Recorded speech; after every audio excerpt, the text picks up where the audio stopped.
Assalamualaikum Ustaz. Waalaikumsalam warahmatullahi wabarakatuh. Semoga Ustaz senantiasa diberikan kesehatan dan kekuatan dalam menjalankan dakwah. Amin ya rabbal alamin wa iyyakum. Jangan lupa doakan Imam Ibnul Qayyim, Imam Nawawi dan para ulama kita, semoga rahmati mereka. Sekali lagi kita dituntut untuk bersyukur, bukan hanya untuk belajar, dan juga apalagi wanita, salah satu isu terbesar wanita adalah kufur nikmat. Maka kita yang sudah belajar harus menjadi wanita-wanita yang pandai bersyukur kepada Allah, lalu kepada orang tua, kepada ulama, kepada guru-guru kita dan orang-orang yang baik sama kita. Izin saya bertanya, saya baru kehilangan anak laki-laki yang meninggal yang usia 27 tahun karena penyakit kanker stadium 4. Saya pernah dengar anak yang meninggal sebelum balik akan menjadi penghuni surga dan akan menarik orang tuanya juga ke surga. Bagaimana dengan yang sudah meninggal saat dewasa?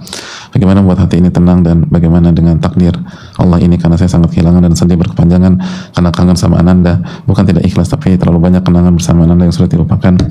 Mohon jawabannya, jazakallahu khairan. Hadirin Allah muliakan,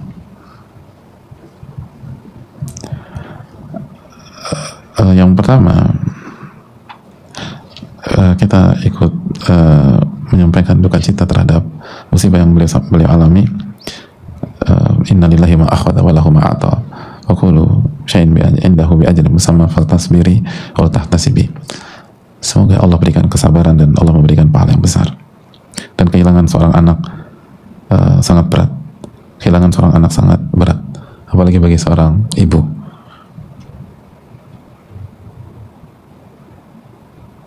Dan adapun tentang pertanyaannya, ya apakah bagaimana yang sudah meninggal saat dewasa? Yang meninggal setelah dewasa, yang pertama ya karena dia dewasa dia dihukumi seperti orang-orang mukallaf yang lain. Tapi untuk kita doakan semoga beliau husnul khatimah dan sakitnya menggugurkan dosanya sebelum wafat. Dan rasa sakit yang kita alami sebagaimana disampaikan oleh Nabi SAW dalam hadis riwayat Imam Ahmad, idza mata waladul abdi qala Allahu li malaikatih, ketika ada seorang anak dari seorang hamba itu wafat, maka Allah menyampaikan kepada malaikatnya, qabatum walad abdi, kalian mencabut nyawa anak dari hambaku. Fayaquluna na'am, kata malaikat, ya Allah. Fayaqul qabattum thamrata fuadihi, engkau atau kalian mencabut atau mengambil buah hati mereka. Fayaqulun na'am, lalu malaikat mengatakan, ya Allah, kita mengambil buah hatinya. Fayaqul madza qala abdi, apa yang dikatakan oleh hambaku ketika anaknya wafat itu? Lalu kata malaikat, hamidaka wastarja', hamba ayah atau ibu tersebut mengucapkan tahmid dan istirja, inna lillahi wa inna ilaihi raji'un.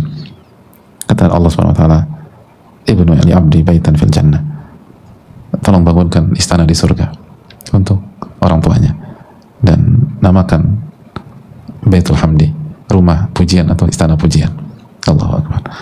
Jadi orang tua yang sabar dan tetap bertahmid kepada Allah dan istirja, mengucapkan la ilaha illallah, maka ia akan dibuatkan rumah atau istana di surga. Yang menunjukkan betapa beratnya ujian tersebut dan betapa hebatnya amalan ketika dia bersabar dan dia tetap memuji Allah Subhanahu wa taala. Dan di dalam hadis Bukhari, Nabi SAW bersabda, "Ma li 'abdil mu'min indi jaza' idza qabattu safiyahu min ahli dunya thumma ihtasabahu ila al-jannah." Tidak ada ganjaran bagi hambaku di sisiku ketika aku wafatkan kekasihnya atau orang yang dicintainya dari ahli dunia, lalu dia mengharapkan pahala dariku, kecuali ganjaran itu surga. Jadi itu poin. Dan sekali lagi, kalau orang tua masuk surga, orang tua bisa mendongkrak kedudukan anaknya di surga kelak, sehingga bisa kembali reuni di surga nanti. Karena itulah yang dikatakan oleh Allah Subhanahu wa taala dalam surat At-Tur ayat 21, walladzina amanu wattaba'atuhum dzurriyyatuhum biimanin alhaqna bihim dzurriyyatahum. Dan orang-orang yang beriman dan iman mereka diikuti oleh anak-anak mereka, tapi kualitas anak mereka itu di bawah kualitas orang tuanya. Maka nanti di hari kiamat kami akan angkat derajat anak-anaknya sehingga bisa bareng sama orang tuanya, karena hadiah bagi orang tua yang bertakwa kepada Allah Subhanahu wa taala. Jadi itu kabar gembira, semoga Allah memberikan taufik dan tetap bertahan, tetap berzikir. Nggak mudah memang, tapi ganjarannya sangat luar biasa. Saya rasa cukup. Subhanallah wa bihamdihi, la ilaha illa anta, astaghfiruka wa atubu ilaik.